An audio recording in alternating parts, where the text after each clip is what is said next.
Full disclaimer, I do that with it. Like, just anyway, I'm pussy. I'm pussy. First of all, sir, that's sexist. Because what does that even mean? Oh, yeah, you're right. I'm dick. Like, I'm scared. You're right.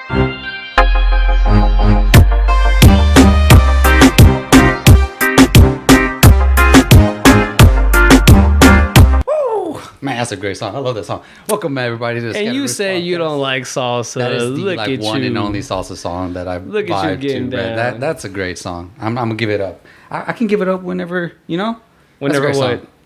Whenever shit's hot, you know. Whenever it bangs? Yeah, that's a certified banger. Absolutely. Certified. Well, welcome back, everybody, to the Scattered Roots podcast. Kevin, how you doing, bro? I'm doing good, man. How are you? I'm doing very Looking good. I like your shirt. Hey, likewise. Hey, shout out to one of the sponsors of the Scattered Roots podcast, Pavement. Hey, hold on. I'll send you the bill for this promotion after this episode. Now that you're an official sponsor. No, Yeah. but yeah, shout out to the homie Kwame for putting this on. Some fire t-shirts. Hey, yeah. But yeah, no, I'm doing well. I'm a little. Can you see? I got a nice. Oh yeah, you're out here looking a little, I'm nice little and tan. Nice and tan, baby. Oh, I see what you did there. It goes in line with the theme of the episode. I mean, I don't know if that I would go. I don't know if I would make that jump. Dang, you did all that math. But yeah, I'm a a lot little of tan. I just came back from PR, Yeah. so which How was it? beautiful. Okay. It was an amazing trip. Yeah. Shout out to the people of PR. How was your flight? The flight back was terrible. Hey, if you fly an American these days, hey, bro, be prepared for some shit, dog, because I went through it with American. Yeah, but man, you're out here But- looking a little. I'm tan, bro. Yeah, I'm actually like peeling a little bit. I messed up. I didn't wear sunscreen on the first Yeah, trip to the beach. You know, fucked up. I was only there for like 45 minutes. So you're And tall, that was dark, enough. and handsome now. I didn't say it. I didn't say Ladies, curly-haired ladies, where y'all at? it. Speaking of ladies, like I said, Puerto Rico was beautiful. All right. But That's cool, man. That's but yeah, good. no, that's what they call? What have you? Did your parents like call you anything when you got back? absolutely, yeah, immediately. Yeah. What was it? I don't want to say anything. but that actually kind of hints at the episode for Yeah. today. But no, you know what's one thing I want to mention about PR is it's crazy how quickly they can pick up when you are like where you're from. Mm-hmm. Like I'm not that good at picking up accents in Spanish. Like I can generally tell when they're really, really distinct. But I was the only Spanish speaker in the group. It was myself and like my homies from med school, Kwame, and then a couple other people. But I was the only one that spoke Spanish. And so whenever we would be at a restaurant or just kind of out and about, like talking to taxis or whatever, I would speak. And then every once in a while, they'd be like, "Tú eres mexicano?" And I was like, "Yeah, how do you know that? Fuck, what am I doing? Like, I'm trying to fit in here."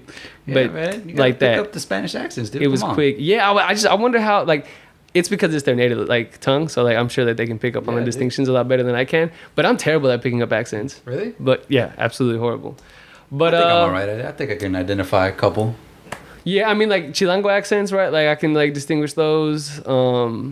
I just mean like I can identify like a Central American versus like a Caribbean. Those are easy. You Like, think so? Yeah. Maybe I just haven't heard them enough. Yeah, those and I think that speaks to the problem here in Texas. You don't hear them all that often, Yeah. right? Anyways, we're getting sidetracked. Yeah, sorry. Let's get back into this week's topic, which All over the place today.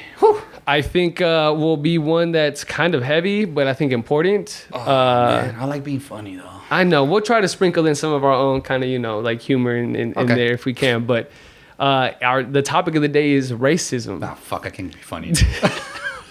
There you go. Good job. You managed to do it. Racism. Everyone get ready to cancel Kevin because it's finna happen. But I just like making light of situations. Okay, I'm sorry. and sometimes you need that, like Well, you yeah. need to have a balance of things, right? But no, it's an important topic, and I think it's an interesting one to kind of tackle when we are speaking on it from our perspective, because we are kind of have two different ideas depending on like what you're speaking of, right? When you're speaking of like racism in the United States, it's very like almost black and white, right? Like it's a little bit easier to kind of identify the racism when you are, LOL, double entendre, black and white. When you are speaking about it Double in entendre, don't even ask me how. America Latina or Latin America, right? It's not as black and white. Mhm. It's kind of a little bit more difficult, and not everywhere, right? Because again, Latin America spreads from Mexico all the way down to Argentina, so in each country it's a little bit different. But I think that's what we're going to talk about, kind of racism in each, then kind of racism in ourselves, and then racism up like towards Latinos as well. I kind of want to touch about because it definitely happens, and it's important to speak about. But I guess I kind of wanted to start with establishing, I guess, like the foundation of like racism. And you know what's funny? What? What's today? Sunday? Today's the 4th of July. What's that? Which this was unintentional. Yeah. Okay. Well, you don't know what today is, Kevin? Nope. It's the Sunday, Independence I Day of the just oppressors. You didn't hear? Oh, kiss my ass. But yeah, how fitting, right? What more American thing to talk about than I had a racism? homeboy, he was like, "Whose freedom?" On the 4th. He said, "It ain't mine." On the 4th of July. But yeah, so let's jump into this real quick because I think this sets like the floor for kind of and you know it's been a while since we've done this. What are we doing? What's happening? Oh dear God, I hate that sound. I still missed it. I'm nervous.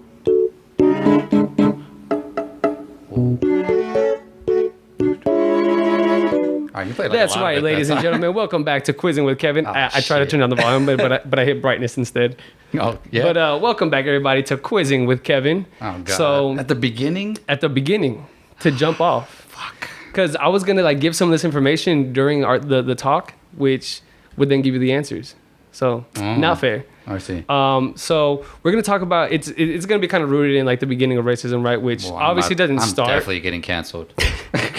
It doesn't start at this point in time, but I think it kind of sets the floor for like what happened like after that, which is like the slave trade and kind of some important dates around that.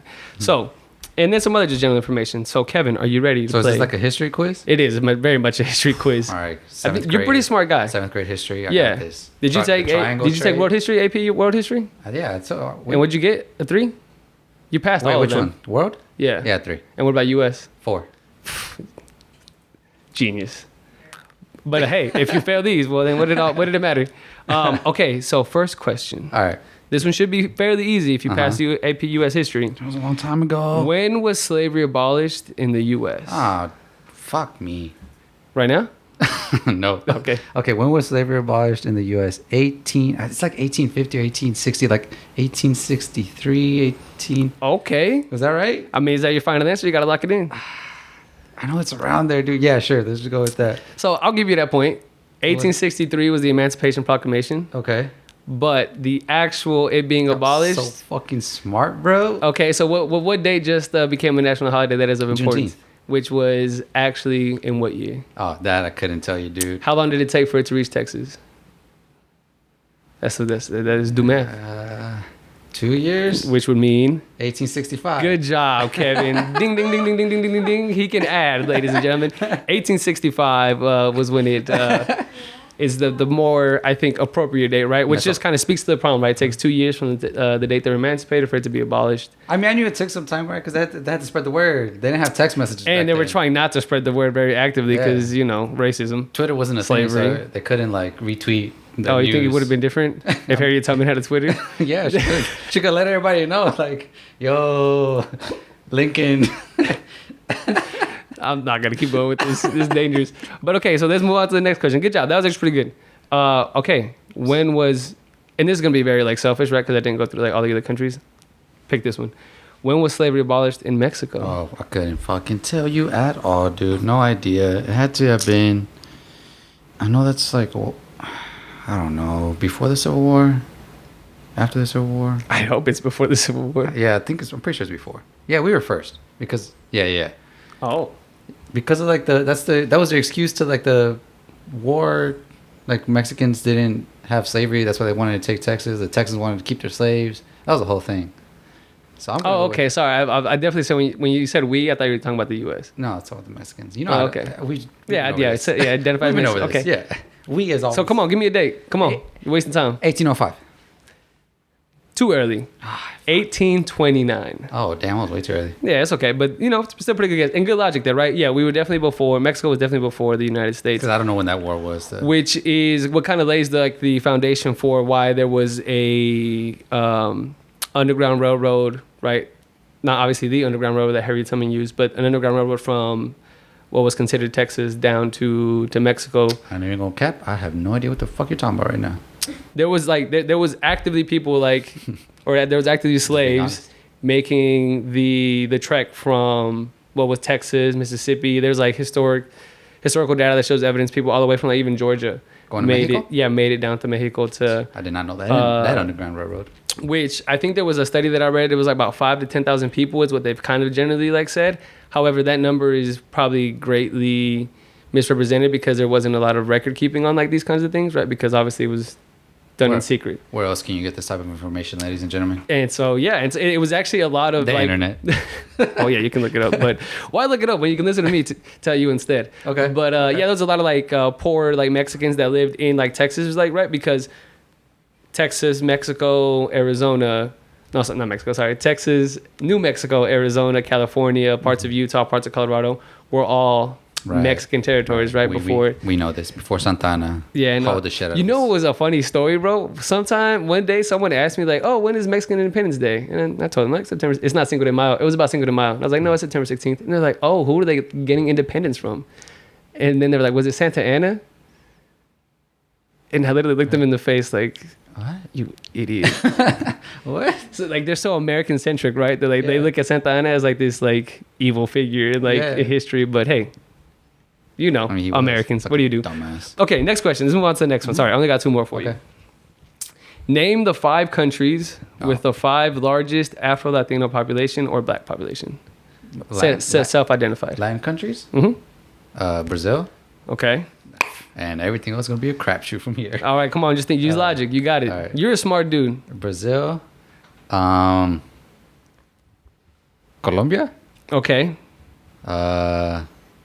Dominican Republic. Okay. Puerto Rico. Damn. Hold on. Okay, so I had 3. 3 out of You said 5. how many? 5. Ecuador. What the fuck? Honduras. Eh. Jesus Christ, where am I? You also have to think about like the size of these countries. That also helps. Man, I don't know geography. I told you. And population is my weakness. I'm surprised I got 3 out of the So do you 5. give up? You got you. Yeah, got I'm 3. just guessing at this point, dude. Hold on, let me real quick go through my. Yeah, I don't know what the fuck. Okay, so Brazil's the biggest. Right. Absolutely, the biggest. They have the largest population by far. Venezuela, the second biggest. Really? Mm-hmm. Venezuela? Venezuela. What? They have about 14 shocker. million. That was not gonna be. One And of my that's guesses. self-identified. Is Venezuela big? Like general, like area wise? Geographically, You yes. got the map? I mean, it's right here. Okay. I honestly thought Venezuela. I can't was really see it that well, but yeah, it's right here in my computer. Then the DR, Mm-hmm. Colombia, and then Cuba. Cuba. Okay. I thought when you said DR, I thought you were gonna get that one.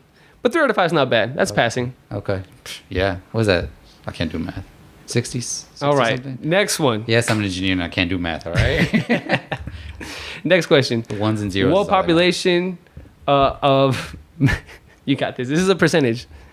What percentage of the population in Mexico self-identify as Afro-Latino or Black? Like 10? 5? That's huge. That's a big number. Yeah, you're right. Look, let me tweak that. See? There you go You again. got 1 it. in 10 people. There's no way. 2. That's pretty close. 1.2%. Oh, okay. Now, what's crazy is like that data is from 2015, which is like the first time that they started to collect that type of information and allow people to self-identify as Black. They got census in Mexico? Yeah, they have census everywhere, fool. What do you think? What do you think of the rest of the world? You American? What do you think on your high horse? No, it's not because we're developed. I just think America is like bullshit. Like, who cares? Yeah, sure. But no, yeah, 1.2%, which is a very low number. Don't Which, put this negative energy on me, Rudy. again, is probably underrepresented. And I think this kind of has to like tie back to the problem itself, right? When we're talking about racism in the U.S. and racism in a lot of Latin American countries, is it's not as cut and dry. So like, there's a lot more ambiguity in these places, which is kind of where I want to start, right? Like I was reading an article that kind of discussed the differences between racism in Latin America and the racism in the United States. And it was particularly kind of around the whole George Floyd incident that happened over a year ago now, and the Black Lives Matter protest that occurred shortly thereafter, right?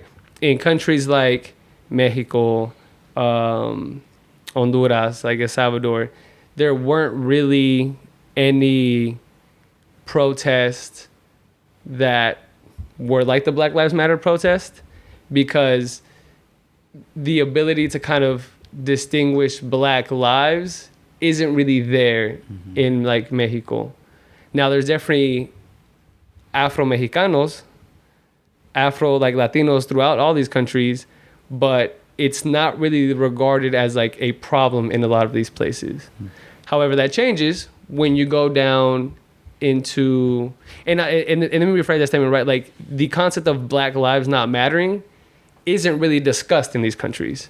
Now, there's definitely a problem with which we have to have a conversation around, but it can't be that easy to have in those countries because there's a lot of ambiguity and then a lot of like, not denialism, right? But they kind of blame it on more what we were talking about before, colorism, and classism, which are always these arguments that people use to kind of deflect from racism. Yeah. And colorism is kind of like a form. I know what you're getting at, and we'll probably dive into it, but like, it's almost like there's such a lack of, it's like a lack of awareness, right? Because like that number 2% or 1.2%, sorry, 1.2%, it's so not probably like on an everyday basis, like people in Mexico specifically, right, in this instance, may not encounter an Afro Mexicano or someone that appears to be black, right? So it's not like in their everyday kind of lives, and so this like just lack of proximity, you don't really think about that as an issue for your everyday life. You know what I mean? So so it's like,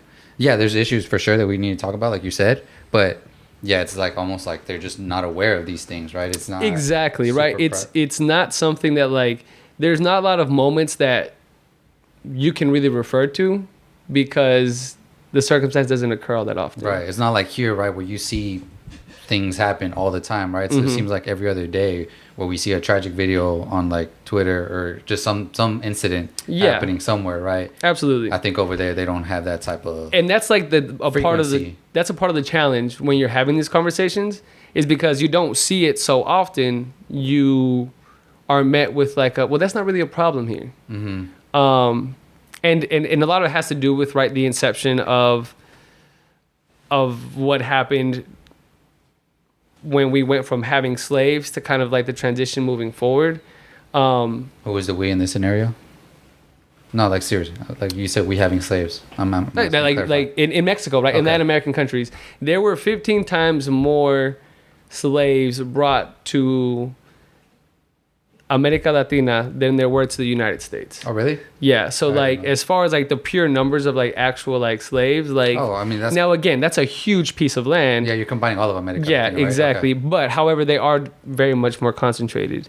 And I think the issue with racism in a lot of these countries is going to come down to, with Brazil being one of the main exceptions, and Colombia, right? Because they are very, and in a lot of the Caribbean places as well, there are people that look just very black. Right, like they are black, pretty much, like not just as like kind of this ambiguous Afro-Latino, but they just look black as well. But for the most part, in every other part, I think racism kind of takes more in the shape of like erasure of their existence. Specifically, like if you look at somewhere like Argentina, and it's even as recent as like a few years ago, like the president in 2018 made a statement saying that like there's like a saying in Argentina, it's like Mexico is descendants of Aztecs. Peru is descendants of Incas. Did you tell me this? Did you tell me? My dad just told me about this like 2 weeks ago. And then it's like in Argentina, we are descendants of ships. Like we have no like relation with the land. They are very Eurocentric. Like, right, we are European descendants. There is no like attachment to like any kind of other culture. I think his exact quote was like, and that was the president of he's like, we come from the jungle, and then they come from. Or like, yeah, and this was in 2018. It was the president of Argentina. Yeah, and it dismisses like every other part of their identity. Shit to the UN, I think. Yeah, it was during a UN meeting, or no, it was like during some forum. I had like the information put up here somewhere. I know what you're talking about. Yeah, like I said, my dad just told me about this. Damn, I didn't know you were gonna spring that on me, but yeah, like he had just told me about this like maybe like about 3 weeks ago, and I was like, yo, excuse me. He said what? Because I was discussing that concept that you're saying with like Argentina specifically. Like they feel very, and we mentioned this in our I believe Cumbia episode. They're very much like European. Like they hold on to the European roots. Yeah, in Uruguay and in Argentina, I think it's kind of safe to say. They perceive to have this like sense of arrogance in them because of how they like think they're so much better. Because they're Eurocentric. I'm not saying right like. Yeah, for sure. Like we're painting with the broad brush here. Disclaimer. Yeah, we're painting with the broad brush here, and To be fair, like I haven't had too many conversations with Argentinos. I actually don't know a single Uruguayos. But I have one friend that I'm pretty cool with. Yeah, but the general sentiment is that like exactly. people typically see so like the Argentinos racism doesn't take shape in like, oh, like, you know, I don't like black people.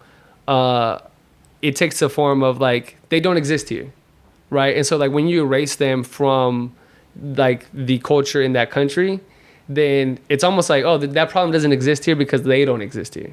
So I think that's the distinct difference between like a lot of the issues that we see in Latin America versus in the US, right? Because here it's very pretty much front and center. And it's kind of interesting. I think there's a lot of like back and forth that you'll see because I was reading an article as well from like the professor of like Afro-Latino studies at like Harvard. And he was like, if you ask me the same question, because they asked him, do Black lives matter more in America Latina than they do in the US? And he said, sadly, like the answer is no, right? In places like Brazil and like Colombia, like police brutality against like African descendants, against Afro-Latinos is extremely prevalent. And you'll see it in like the news. And that's why in those countries, there were Black Lives Matter protests. There were kind of like, there was people saying like, hey, like this impacts our community and we're going to stand up and say something about it, along with what's happening in the United States, right? Like they were kind of fueled by that. And then he says, so you see that exact same thing that you see in these countries that you do in the US. However, it's interesting because if you would have asked me 10 years ago, like, is that the circumstance? I may have said that they maybe did matter a little bit more. For example, like in a country like Brazil 10 years ago, there was more affirmative action towards kind of getting Afro-Latinos involved in their political systems, right? Like these structures, right? Like kind of trying to dismantle like the systemic racism that exists. And there was good progress. Like they had like politicians and people of power kind of place that like were speaking for like these communities. Now there's corruption and all kinds of stuff that goes on in a lot of these places. But for the most part, like it was a stark difference 10 years ago, but then you like fast forward now and the progress is slow. And I think that's kind of like the end all goal, right? I think initially the problem is not as bad in maybe some of these places because there was more of a mixture and an ambiguity of like black people with like indigenous people. And so you don't really have to address the problem. So the floor is a little bit higher, but then the progress has been slower because, again, there's not a problem to identify. Mm-hmm. Whereas in the United States, like the floor was rock bottom, right? And then we've slowly made progress. And we're making progress, I think, quicker now because I think we're a little bit more radical, is what I think happens. Cause, because if you ask, like, have you asked, like, your dad or your mom, like, oh, do you think, like, racism is a problem in Mexico? No, I haven't had those discussions. If you had to ask them, what do you think they would say? They'd probably say no. They'd probably, because, like, again, like, they're, speaking to my parents specifically, like, they're very kind of, like, practical. Like, again, we've mentioned this in previous episodes, a lot of, like, people in these countries, in Mexico specifically, like, they're just worried about, like, the next paycheck to pay the bills, whatever. So they're not even thinking about it. Like, it's not even close to the top of their mind, right? Like, you talk about, like, the kind of problems that, like, racism might be, like, dead last on their list of problems, you know? Like, for sure. You know what I'm saying? So they would say no because not that it doesn't exist. It's just that, like, they're, again, not aware of it, right? Like, they would be like, no, like, yeah, I don't know what you're talking about. Like, there's not even a black person around to be racist towards, kind of, almost kind of like that sort of thing. What we just talked about. Yeah, exactly. Now, let me ask you this: do you think that your parents are slightly racist? Probably. I'm just playing. It's like, do your parents listen to the podcast? Yeah, my mom does. Oh, dang. No. Not racist. It's I think a lot of what ends up happening is that people are, like, unintentionally, like, racist, and, like, the racism comes. Does that change the racism? No.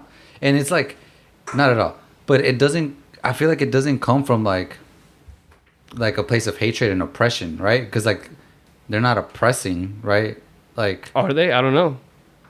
And the common fault, I don't know, man. Like, what do you want me to say? And you know what? I think the reaction that history is different. Like, right? For sure. Like, people here, it's easy to identify where like racist kind of things might have come from, right? Like slavery, right? You can trace it back to slavery and this feeling of superiority and like white superiority towards, you know what I mean? Mm-hmm. And so you go to like Mexico. I personally don't know the history of Mexico, but I don't know what kind of oppression. I think you can even speak because you were telling me earlier. Yeah, I'll talk a little. So I'll give you a little bit more insight. But I don't think that people necessarily like think that they're superior to like black people specifically. I think it does take the form of like colorism, and and I think that is more prevalent. Like I think they would identify easier to that. I think they might.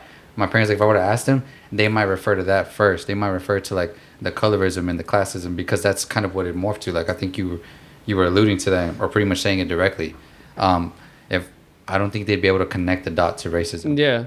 And you know, I love your reaction right now because I think that's pretty much how a lot of people in this circumstance react, especially when having to self-identify as racist or like identify even someone that you love as being racist, right? Because if you ask me, do you think your parents are racist? Yes. It's just what it is. Yeah. Right? Now, I agree with you, right? Like if you meet, and maybe one more than the other, I would say. I think maybe they're a little bit more bigoted than they are like really racist is kind of the way I would put it.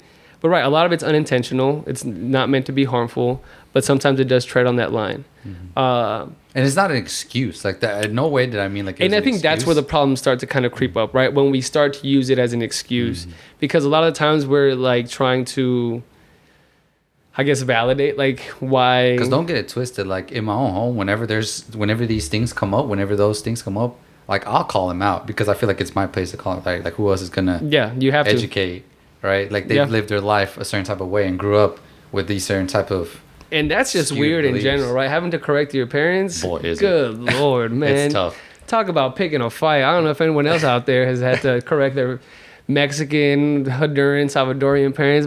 Oh my God, it's so hard. And one of them can be more close-minded than the other. And that... Is it your dad? Yeah, because my dad's the same way. Yeah. And so, no, like, I've had to have that conversation with my dad. Hey, Dad, like, that's not cool. Yeah. Like, you shouldn't say that. And then sometimes I will go back to, like, moments that I remember as a kid and being like, hey, Dad, do you remember, like, saying this? And then they were like, maybe, you know, like, in Spanish, right? But they don't want... And I think it's because they've never been challenged. Right, to like have that conversation, because the only conversations they ever had wasn't with someone that was black, right? It was with my tios and my tias, that if they had similar sentiments, right, only shared the same conversations, and while maybe it was never again like hateful, it's still dangerous, and I think that's kind of like. That's where I think I have to play the biggest role in what I think is this now racist country that we live in, right? Because I think you were kind of alluding to it earlier. Black and brown people have similarities in kind of like their challenges that they're going through in life. Now in the United States, being black is very much, I think, one of the most difficult challenges that has nothing to do with like who you are as a person. Definitely. Right, as far as like the content of your character, it's obviously it has a huge part to do with how they identify, but I think the role that brown people have in this fight is first and foremost to be an ally, and the biggest way to be an ally is to start at home with correcting behavior and conversations around why it's important to care about what's going on in Minnesota, what's going on in Texas, right? And what's going on in a lot of these places. Because we want to be allies in their fight and we want them to be allies in our fight, right? Like we'll talk about racism against Latinos and Hispanics in the US a little bit later in the episode. But it's being an ally is I think where we play the biggest role. And so that's why I'm constantly trying to have conversations with loved ones, people, with friends. And we'll jump into that, right? Because one of the biggest conversations that I have to have, we talked about it before, is using the N-word. Mm-hmm. It's mad uncomfortable when you first start to have those conversations. And it's a perfect analogy for just even having conversations about racism in general, because it starts with you, right? I used to say the N-word all the time. Hey, little Rudy boy. Same. I'm sorry. Every fourth, it could be anything, right? I would use it like I would use the word hoe nowadays, right? Everything's a hoe. Not like, a hoe, but you know what I'm saying? Like, dang, it's cold in a hoe in here. Okay. You know, like in that kind of way. You're here referring to women out their names? No, what you doing? No, sir. First of all, Who's getting canceled now? Yeah, you're getting canceled because men can definitely be hoes, and I would say that they're bigger hoes, in all honesty. Okay. Yeah, look at you. Nice cover up. I like it. Thanks. I've been practicing. but no, yeah, like I used to say it all the time. Mm-hmm. Right now, I grew up in a predominantly minority neighborhood. My specific kind of like little block was definitely mostly like black kids. There was definitely like a little like Latino Mexican community, like a few blocks down, but I kind of grew up more on that side. I played basketball, and I was almost kind of like encouraged, right, when I became a part of like a circle of friends, specifically like the people that I play basketball with, right, my homeboy Big Rich. Using the word, I never got challenged. Yeah. I was almost encouraged, right? And even when I went to school, I joined a historically black, predominantly black Greek life organization. And some of my own fraternity brothers were like, when I would say it, like someone would challenge me when I would use it. So again, this was only 5 years ago now, right? When I would use it and I would say it, someone would say, but Rudy's Mexican, you know what I'm saying? He's with the people, like he's different, like it's not the same. Mm-hmm. And now would be like, yeah, bro, like it's not get off me, man. It's me, bro. You know what I'm saying? Like, come on, like I got the card. You know what I'm saying? I got the card that I can use. Look, this is my pass. Look at my pass. Do you have it in your wallet? I don't. Okay. No, because it would never actually existed. But it wasn't until some of my fraternity brothers started to challenge me more and more and more on using it and asking me like the whys, right? Like, why do you feel, one, like you even want to say the word? And I was like, shit, I don't know, man. It's just a part of my vernacular. Why do anybody want to use anywhere? Yeah, I was gonna say like, it's yeah, like you don't really think that. So it's as a kid, you definitely don't. Like like I was personally never challenged. Like it wasn't until much later where I just kind of saw that like, oh, it's not cool to say that word. Kind of like now we can't say it. I was like, oh, okay, maybe I should stop saying it. But no, I'm dead ass. I was never challenged. And I'm much like yourself, like I used it as well, right? Like all the time. I grew up in a similar type of situation, similar type of like friend group, right? You know, Mexicans in the hood, they just and I think that generally happens a lot of places, and right? Like, if you're a Mexican in the hood, if you're a Latino in the hood, and it's used all the time. Mm-hmm. Like if you go to Oak Cliff, if you go to 303, like today, 216 today, I promise you, more than 90% of the Latinos in those bars and places, they be saying at the top of their lungs. Mm-hmm. Shout out to Oak Cliff. But yeah, I never thought those questions like what else? So you say like why? I didn't mean to. Like why do you want to use the word? Right. Which such a weird I was like, I mean, I don't know. I just we use it. Yeah, we just use it. And then two, it's like, okay, why do you feel so attached to use it? Even after I ask you to not use it. And that was the harder question for me to answer. Mm-hmm. Right? When I ask you, hey, like, can you not use this word? Why do you provide pushback? Like, oh, hey, like it's okay for me to use it. Like I'm your friend, right? Because at that point that shouldn't really matter. Mm-hmm. And that was the first time I really took a step back and was like, no, you're absolutely right.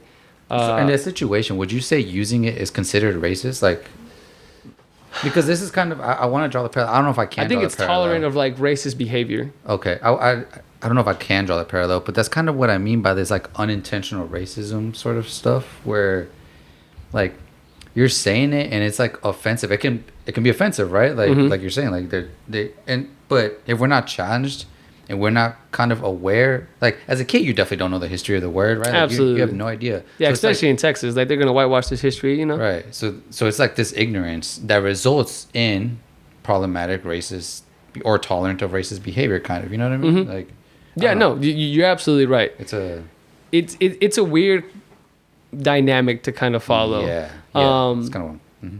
And so I do think it's a little bit different, right? Because I think some of the racism that I'm referring to when it comes to my parents is very behavioral, right? Like locking their doors, right, when they see someone. Like this example is all the time, right? Like moving to the other side of the street when you see someone walking towards you. Yeah. Full disclaimer, I do that with it. Like just anyway, I'm pussy. I'm pussy. First of all, sir, that's sexist. Because what does that even mean? Oh yeah, you're right. I'm dick. Like I'm scared. You're right. But yeah, No, I'm joking. That was a joke. It's what was I gonna say?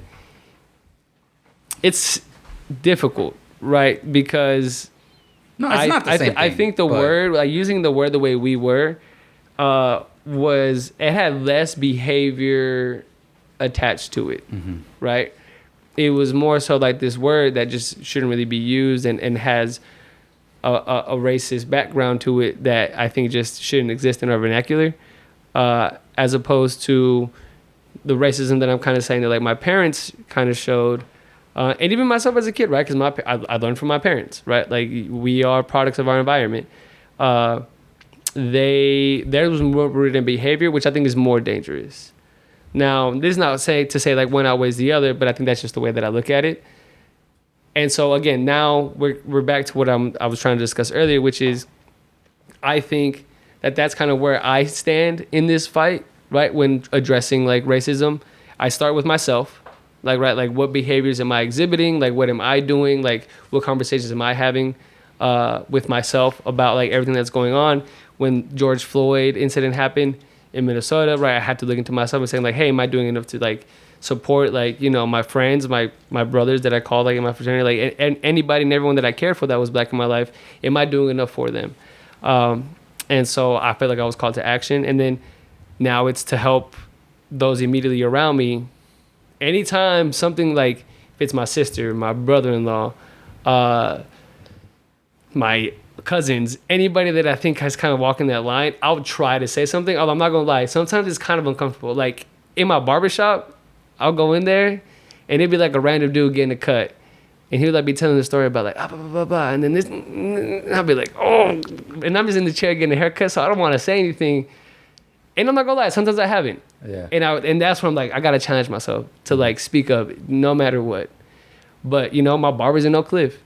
And I was gonna say like every barber that I know is and it's tough, and so like it's just, you know, but what? You have to do it. It's like you have to. At least I feel like I have to. It's like we think that I feel like we think this way because of like higher education and stuff that we've gone through. Like we've gone through these experiences, whatever. Like because a lot of those times, like I think people that kind of. But I'm trying not to build an excuse in for people. No, I'm not. And I think that's a little bit also like privilege. I do think that some of it. I think you're right. I think if you've gone through like a higher education system, it's not an excuse. I'm not saying excuse. I'm just trying to understand how they got like the common denominator. Yeah, the common denominators in the type of people that exhibit these behaviors, right? For sure. Yeah, I mean, I think if you're absolutely right. And like, again, it's a generalization. If you were to take a poll of like a bunch of Latinos from like our neighborhoods that went to, you know, a 4-year university, graduated, and are working in a general like, you know, corporate job or some kind of role where like they're using their education, they're probably less likely to use the word as opposed to someone that comes from the same neighborhood. And I wonder what that stayed in those neighborhoods. And I think it's just that, right? I think it's just they stay, because once you get older, like your circle really gets smaller, right? And you see the same people more often than not. And so if your whole circle is like, you know, using it and doing it, no one's challenging anybody, then nothing's going to change. And that's what I'm kind of talking about, right? Like that's my role. Like when I'm in these circles of like family members, of people that I know that are like comfortable using it, like I know no one else is challenging them. So like I kind of have to take on that challenge, and I encourage anybody out there to take on that challenge, right? Because like again, like we should be allies in this fight. You know, like it's been way too long, right? Because you look at something like the civil rights movement, right? In the '60s, there was a Chicano movement like 4 years later, like in the '68, by Chicanos, like addressing the struggles that these communities in Los Angeles were having. When there was a bunch of walkouts, there was a protest all over LA about, you know, hey, like our civil rights are also being violated. And there was a lot of black people that joined the Chicano movement, right? To kind of, because they knew the struggle. And so I think that's where it's really, really important. So you have to start addressing these racist behaviors or comments or, you know, whatever it may be. And sometimes it's hard, right? Like it hits home. I have a goddaughter that's half black, right? And so like that makes it even more personal for me, right? To like make sure that like the society that she grows up into is far more advanced than the one that I grew up in. because there's challenges out there, and we can't be a part of the problem, right? We need to be a part of the solution. It's kind of where it comes down to it. Ain't that some true shit? Damn, man, I've been talking for a while. My bad, bro. Hey, I get into this bag. I get into this bag. You're good. Heavily. Yeah. But yeah, no, you mentioned earlier, I kind of want to now provide a little bit more context as to why, like, even like for like Mexicans, sorry, all the other Latinos out there, I didn't do research just into yours as much, but I think this was important. Well, not important. This was different because Mexico and the U.S. share a border. Right? And so we talked about it before, right? There was this huge Mexican territory that the U.S. kind of took over.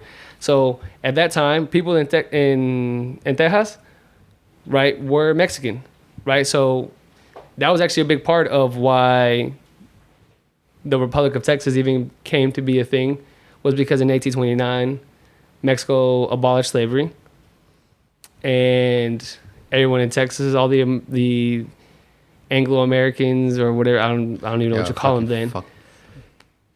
all the oppressors were like, nah, bro, we need our slaves.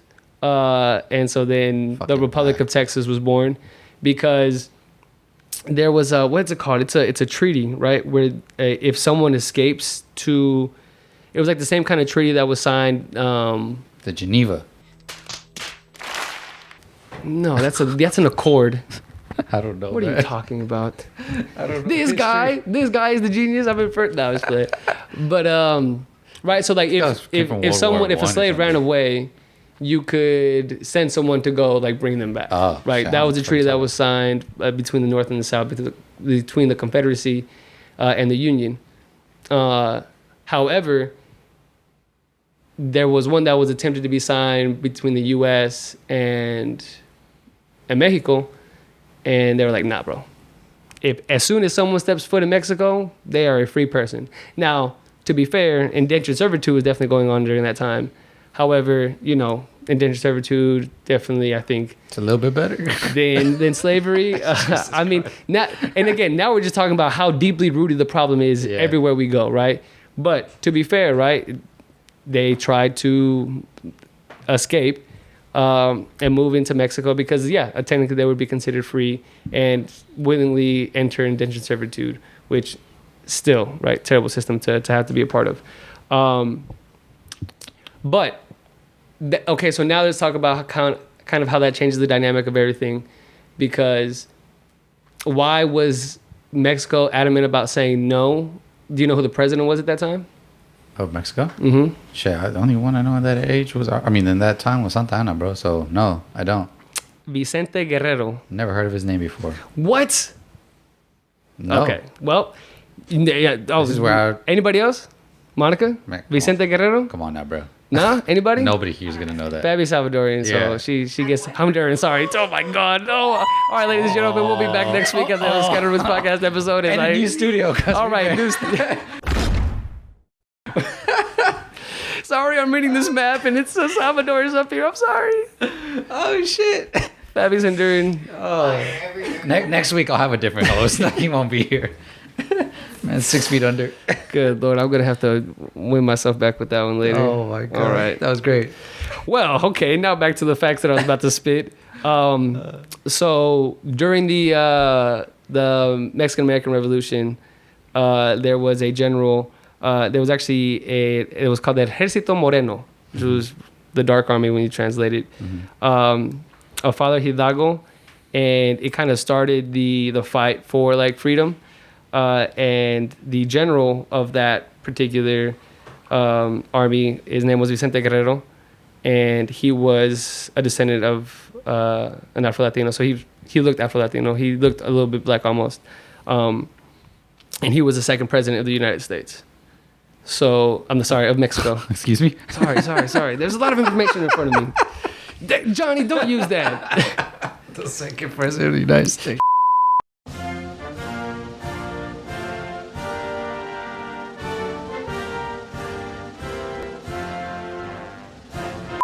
He was the second. An Afro-Latino. Hey, who was the second president? Hey, who was the second president of the United States? I don't fucking know. John Adams, you idiot. All right. Fuck, I don't care about them colonizers. Who was the third president of the United States? I don't fucking know. Thomas Jefferson, you idiot. Who was the fourth? Where's John Quincy Adams? He was the fourth.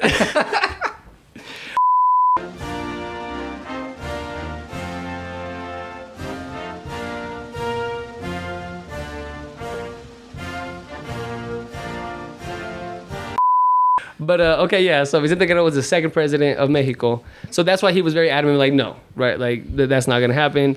And then of course that leads to the Mexican Revolution, and Fuck that war. we lose 55% of Mexico's territory. That's how much was like. I don't think people understand how big Mexico was. I still get angry. In that time. Yeah, me too. Fuck Like the Alamo. Yeah, bro. Yeah, I remember like growing up learning that about shit, it, and bro. I was like, "Oh, this is so cool!" Yeah, the Alamo. Even though we lost. But who won though? No, what? No, I'm saying like when I'm learning it, right? Like they say we lost the Alamo. Oh, no, right? I was like, who won though? Yeah, I meant, yeah, Y'all lost. Yeah, exactly. But won. But again, that's the frame of mind that I'm in. You know when what I'm I hate? learning. Like to this day, that come and take it flag. I fucking hate that Yeah, flag. Dude. yeah. Fuck that flag, bro. I feel like it's racist also. It is. Okay. Yeah. My Same roommate, as a Confederate flag. If you think that's problematic, come find me. Johnny, stop dropping batteries. my roommate in college had that flag hung up. No way. Room. I was just like, dude, fucking. Hey, what's his name? Call him out. I hate this. I honestly don't remember. Because he was only for like half a semester. Like, Oh, was he white? Yeah. Oh, that Yeah, makes he like sense. transferred. I had like a whole thing. My actual roommate got like kicked out or some shit, and Oh, interesting. this guy came. He was on my roommate for like a month or something. And then he was like, I gotta get out of here. Yeah, This guy's. fuck this guy. this Yeah, guy's he probably brown. hated me too. Yeah, Yeah, he's you like, think so? The fucking brown Was boy. there any undertones of like? We honestly like spoke very little. I'm telling you, it was like, oh, what's up? Fuck you. Like My like roommate, my freshman year that I had for like a little bit was he was like this 28-year-old like dude from like the Czech Republic or something. oh, word. Yeah, it was mad random. Interesting. And I think he was definitely like a little like racist. Oh, okay. Yeah, it was weird. Oh, fuck. This guy had a whole come and take it flag. I was just like, Yeah, I mean anything that's rooted around like right the history and like of that time and period. I think it's you can't detach the connotation. that's why I refuse to go to San Antonio to this day. San Antonio's cool. The Alamo just happened. But yeah, I mean, no, it's crazy, right? 55%. Yeah. And I may be a little bit off on that number because like I've been reading through a lot of numbers. Chunk, bro. And huge. Ginormous. And so okay, now let's talk about kind of like the reason it's so ambiguous, right? So I mentioned it to you earlier. If you ask someone from like a lot of these places, they'll mention like classism is more of an issue than racism is. And so the gentleman that I was referring to earlier that studied Afro-Latino, like racism and Afro-Latino at Harvard, said that's the general idea that you'll hear in these places, but they're very much tied together and one and the same. And reason being is because the people that they're referring to are often more rural, kind of lower socioeconomic classes, and they'll be more indigenous looking, right? Which now kind of brings us back to colorism a little bit. And the reason there's more ambiguity is because whenever slaves were brought into like for places like Mexico and you went out into the farm, the slaves were actually the foremen, and a lot of the indigenous people were the slaves. Clarify. A foreman is No. Which slaves were the foremen? The African descendant slaves. Okay. Were the foremen, and then the indigenous people were the ones that were slaves. And I'm sure there were like Africans that were the African descendants that were also slaves. And then the foreman would have children with the indigenous slaves. And so now you have a much more ambiguous people that are kind of almost in like the same lower class, right? Indigenous Afro-Latinos, and like this kind of mixture that made it much easier moving forward to erase them as a problem. Like, right, like we don't have a problem with racism, we have a problem with like classism, which is reflected in colorism, and that kind of makes it very difficult to address the problem, which is kind of, I guess, the last point. That for sure, because I think that's like you said, the biggest issue and the first issue you see is classism, and you see it, and it's easier to identify, right? It's easier to identify, like for instance, in the way that we communicate, right? Like simple thing, like when a baby's born, he's got like light skin, like he's really está bonito el bebé. Yeah. And whenever está salió morenito, salió like it's like. Yeah, there's kind of like a little like the standard of beauty is like white, and then passing, baby. You look at media. And colored like, eyes. I'm gonna speak specifically of Mexico because I see novelas and shit like that, and everybody on the novela is a light skinned Mexican, right? Like a white passing Mexican, or like 90% of the cast is. You know what I mean? And so you see the more indigenous people you're talking about are much less represented, right? Absolutely. And so that it's easier to identify. We talked about that in our representation episode, right? Discussing how like a lot of the actors that are like at the forefront tend to be like white passing, or like that, or that's the standard of beauty that is kind of portrayed. Yeah. But you kind of have to make the realization and the connection that those kind of arguments are one and the same. You know, like they're parallel to each other. It stems. Which brings me back to like that's why we have to be allies in like this fight, right? When we're kind of distinguishing now here a little bit more, where like black and brown bodies are more aligned in their struggle, and so therefore, you know, we should be there for each other. Cause bro, like honestly, like if you go to some like neighborhoods like in Oak Cliff, or in I guess the hood of like New York, and the hood of like LA, and the hood of like all these places, man, you will find pockets, bro, that are like not just like kind of racist, like mad racist. Like they hate black people. Like they will and adamantly talk about it. And I mean, you had that here too. Like, oh, you said Oak Cliff. Yeah, I said Oak Cliff. Yeah, no, bro. And did you have the fights at middle school? Did your school have them all the time? Like the black and it was always Mexican. Yeah, it was always black versus Mexicans. Like why were we fighting at 6 a.m. or 7 a.m.? Hey, bro, middle school and high school was. I never participated. Oh yeah, we said this before, right? Like middle school, like.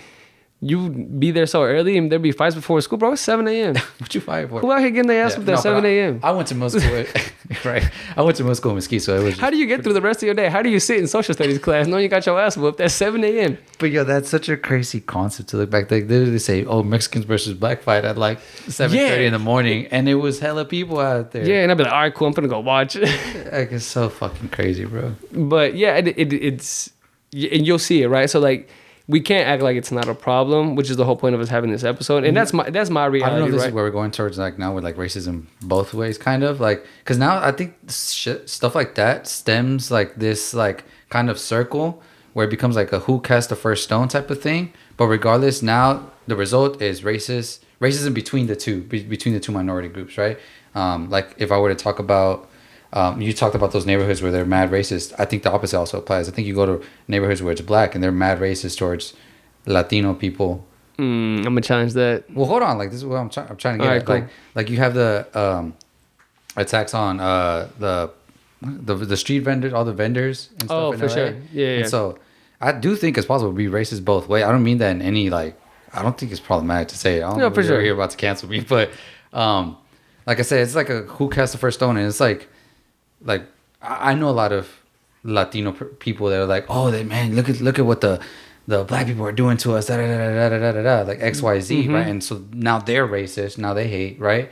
And so, and I've also seen similar sentiment from black people. It could be online. You could say like it doesn't apply to I'm not saying it applies to everybody, but I've seen certain people like on social media, whatever, black people say like, oh, it's fucking Mexicans, whatever, and they're saying things that can be construed as racist, like they can be identified or as that racist. Are racist. Yeah, that's all I'm saying. No, for sure, it's definitely like this cycle that you're describing is there definitely can be a two-way street when it comes to like being like hateful. I think when you're talking about racism in the United States, it's so like rooted in like being anti-black and it's so rooted in the power dynamic that's why people like will push back and say like, oh, like black people can't be racist. They're like more bigoted or like prejudiced. Either way, the wrong word. Either way, I mean, it's like at that point now you're like having an argument about like what the word means. Yeah, it's a semantic argument. I'm sorry if I don't. But ultimately, like the point you're making is valid, right? Like you'll have people saying like, oh, who cast the first stone, right? Because then you have people coming into like Latino communities and they'll attack, because I've seen that before, right? They attack a street vendor. And I think the problem comes when then you start using that person's identity against them when there's no need to. 100%. Yeah. Right? Because that's the original problem, right? That was the original problem in like when we're having these things, right? Like, sure, there are bad people all over the world, right? So like when something happens to my dad that made him think like, dang, like, I can't believe like this black dude did XYZ. And it's like, it doesn't matter that he was black, Dad. It's just this dude did something to you, right? Because exactly. Then you're using these words, like these labels, only in a negative comment, right? Because if someone did good, if that same person had done something great for you, right, you would have said, hey, yeah, I ran into this dude that was a great guy. Yeah, what a great guy, right? Like, what a great black guy. Yeah, so like I think it's that's where it's a little bit challenging. Because if you follow, like, there's a couple of Instagram pages that like are like some Mexican or like Latinos with attitude, like, right, like they post some like content on there that's like funny, like in generally, but there'll be like moments like that where they're talking about like, oh, like thug comes into like, you know, neighborhood and knocks over like snow cone man or like paleteros, like whatever. And if you go into the comments, bro, it's a cesspool of racism, right? Like, it's just like, see, look, and y'all out here wanna wave your Black Lives Matter like flags and blah blah blah blah blah and XYZ, and it's like, bro, that's not. And again, those are now the conversations that we have to have as a community about how do we not have that reaction, and we try to understand, you know, the root of the problem, right? Which at the end of the day comes from like slavery and never addressing that original sin, like the socioeconomic statuses that now exist that are a part of like the system that make people do things that otherwise they wouldn't do, right? And so we can't make the problem worse. We have to be a part of the solution. And so that just goes back to like what I was saying originally, right?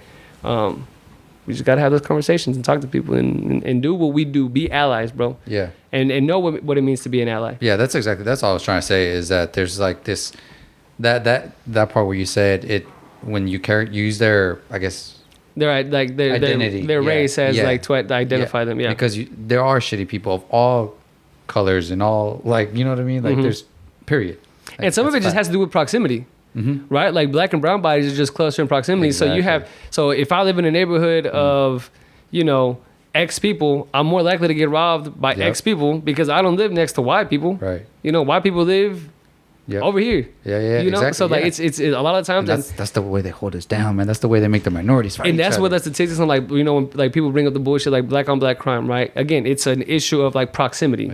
Less of an issue of. I fucking hate when I see. Yeah, bro. Like, honestly, and I'll put it out there, right? Like, I used to listen to Ben Shapiro just to kind of gain like some ideas of what like arguments were. I know. Look at these pieces of wood. I just went to Home Depot.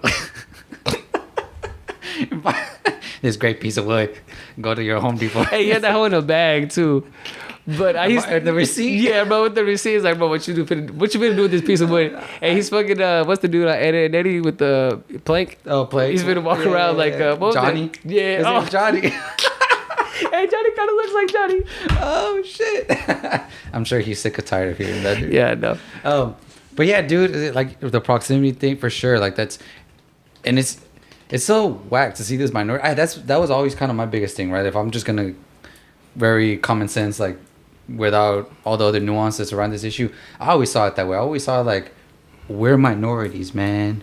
If we get together, and I think do so much. Absolutely. You know what I'm saying? Like we made the point on one of our previous episodes, right? Like we as a people are powerful. Like when we were just talking about like the land community, we as a people, as a minority community, are even more powerful, right? When we become aligned. And so I'm so disappointed when I see those types of like the vendor attacks, and then the response to the vendor attacks saying that like, oh, it's the black people, like all the racist stuff that comes from it, and then their hate back towards us, and like all that beef, right? And then you have it in other minorities groups too. I think like the beef between like the black and Asian community and like South LA, yeah, like like Central LA. There's a lot of issues because of like, you know, like if because Korea, like for example, like there's a lot of Koreans that own little stop shops, and if they get robbed, right, again, an issue of proximity and an issue of just the socioeconomic. Exactly.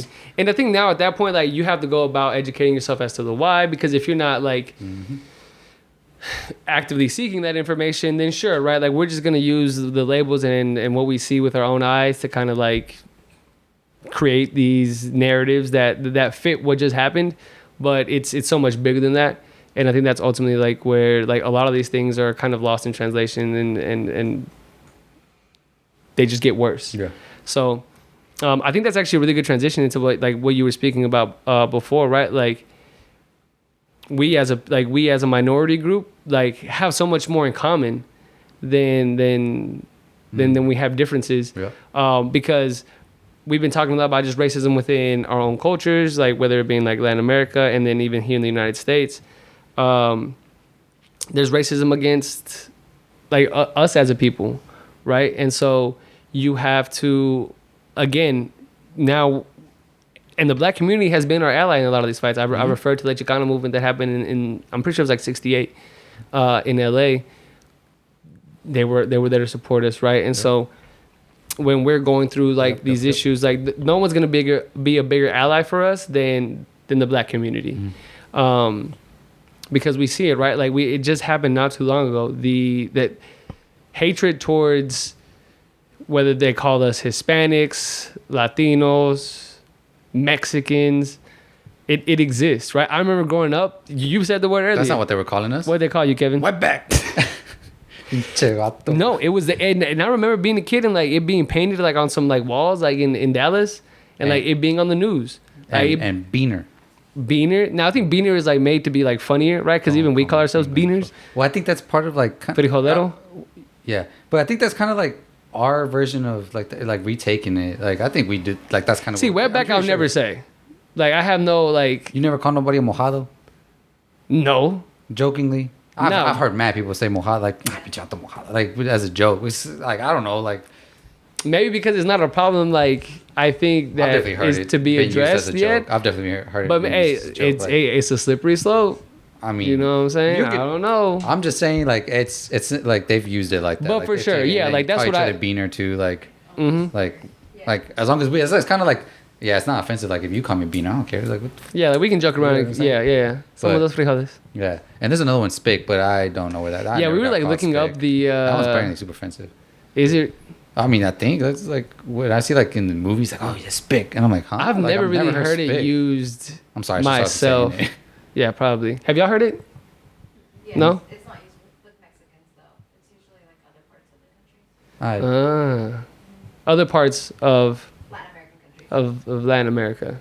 I don't know. I tried to look up the etymology of the word. It's all over the place. I couldn't quite tell. The etymology of words is really cool when you start like diving into things, especially slurs. Yeah, I don't want to encourage the research of like slurs, but it's interesting if you want to jump into that bag. Yeah, but wetback was the biggest one, right, for sure. And nowadays, build that wall. Racist rhetoric, like I don't care how you try to like say like like we're just fuck your wall, racist. Dog. Yeah, bro, fuck that wall. Yeah. Over, under, through, we gonna find a way. You finna trust me. You ain't finna. I promise. Because it doesn't even matter. Yeah. Right. Like when we looked at the root of the problem, like people crossing the border illegally wasn't the how you gain such like a large population of undocumented people in this country. It was because of overstayed visas. Right. So like these build the wall. Chants and conversations are completely rooted in racist rhetoric, right? Because you are trying to build, you're trying to fear monger, right? You're trying to like kind of super racist gain this like, we should all be in this fight against who? Against us, against people that look like you, that look like me, people that were my parents, that people that were our grandparents, right? So, and that's extremely dangerous because right, that kind of rhetoric can one day be used to create a manifesto against foreign people that leads someone to go shoot a Walmart in El Paso, Texas, right? Like, if you feel empowered by the words and the chants, build that wall. If you have a president that is calling us rapists, and I'm just getting angry. And what else? What else did he said? Rapists and murderers, isn't it? Yeah, and we don't send our best people. Exactly. Fuck you. If you're using this kind, my ass. That's why I'm just getting mad. All you Trumpies out there. I'm sorry. Go. Keep going. Spit facts. Come on, Kevin. Don't let me talk, bro. No, just because I'm getting to a point where I'm just gonna be angry and like not really make sense and just cussing, not really You're articulating. Articulate away. Articulate my anger, please.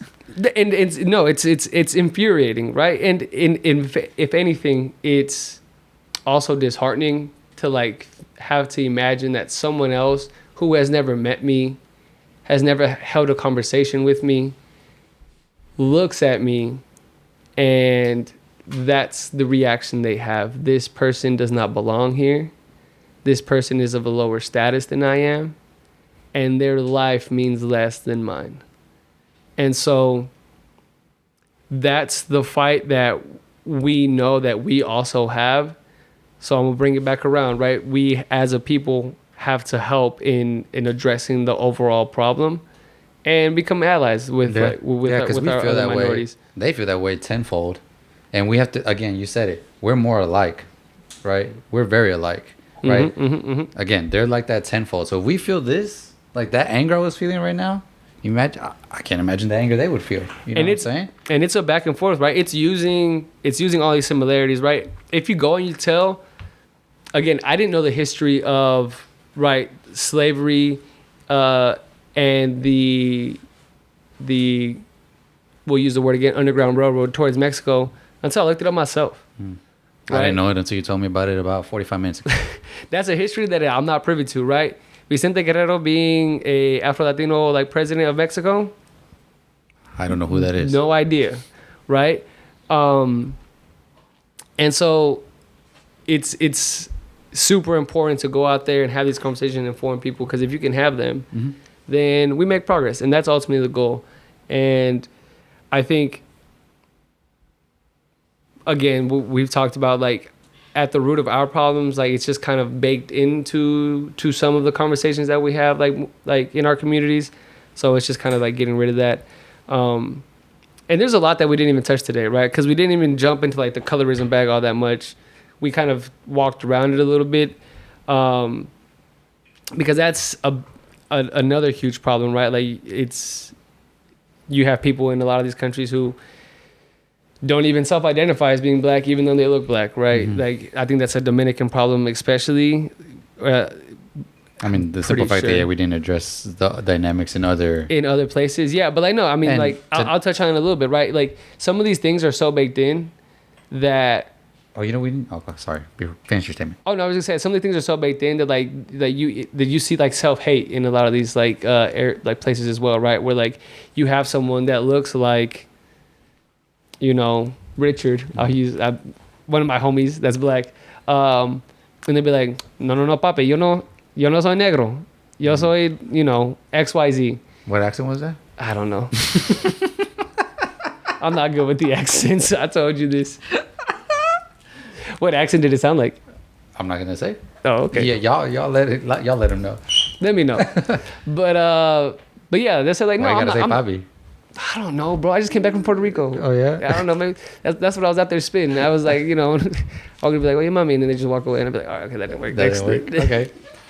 No, but yeah, that's so. And so there's some self-hate there because it's so ingrained, right? They don't want to even identify as such, and that's not even the fact that we went into all that much.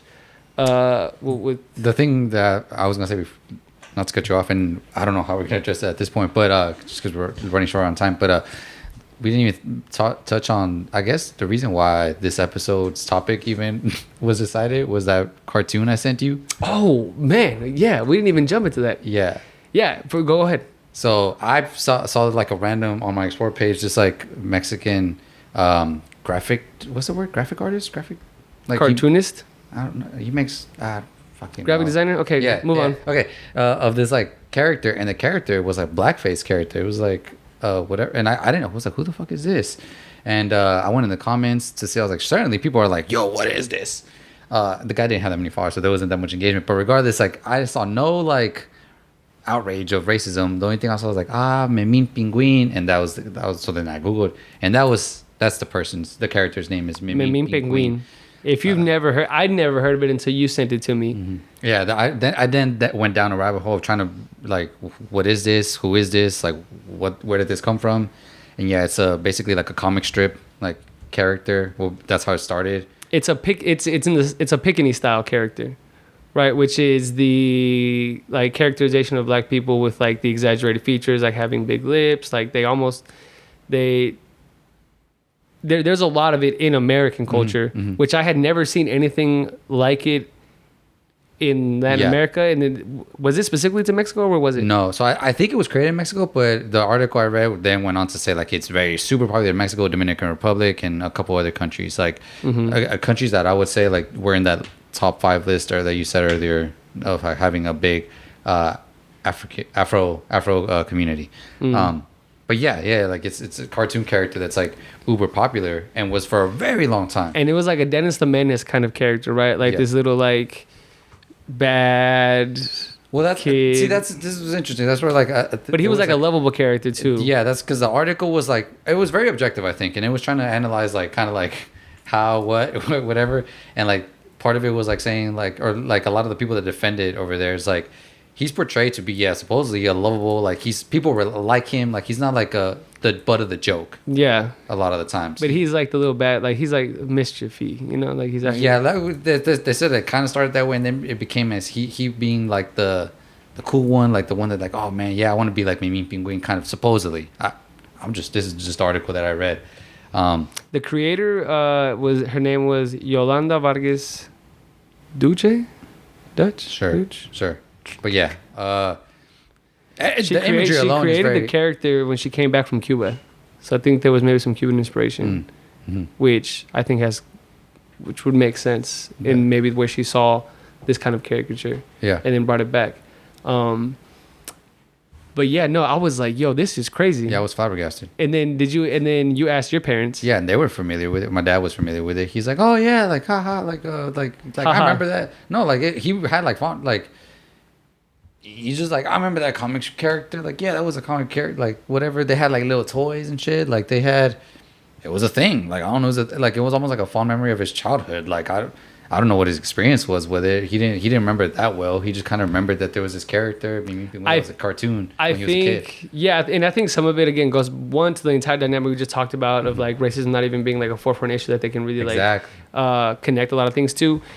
Two, the character itself wasn't really in the way that other pickaninny characters are portrayed. Like a lot of those times they're kind of like these dumb, stupid. Characters, like the butt of the joke. Yeah, like there were, and so because Memín Pinguín wasn't, there was a little bit less of it, but it still played into like these racial stereotypes. Because yeah, I asked my parents, and they were like familiar with it. I asked my padrino and my parents, and they were like, "Oh yeah, like the name sounds familiar." It was like some little cartoon character, but then my mom was like, "But we didn't really have TV, so like I didn't get to watch it."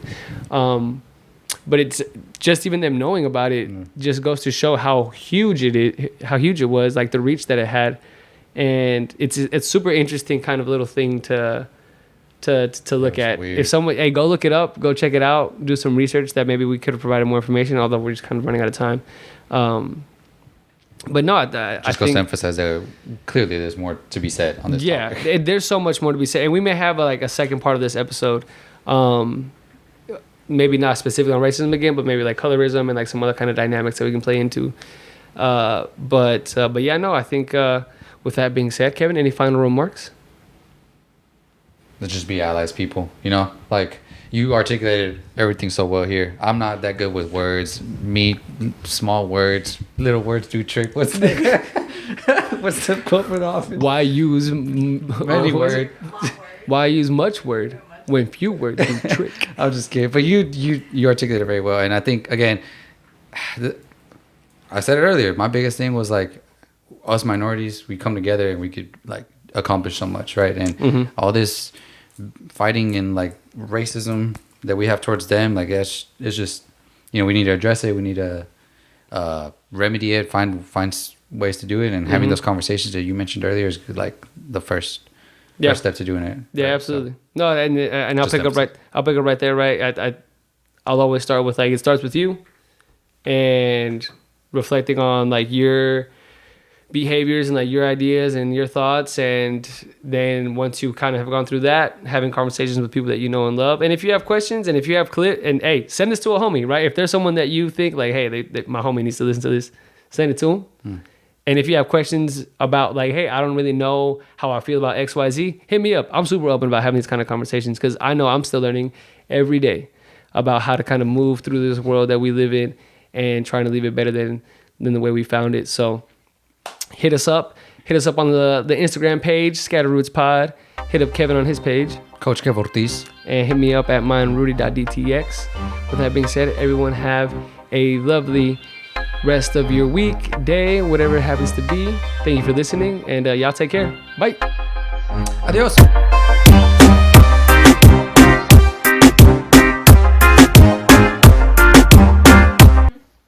I was in that bitch spitting. I was like, dang, I don't even know how to talk. I wish I could express my feelings this well.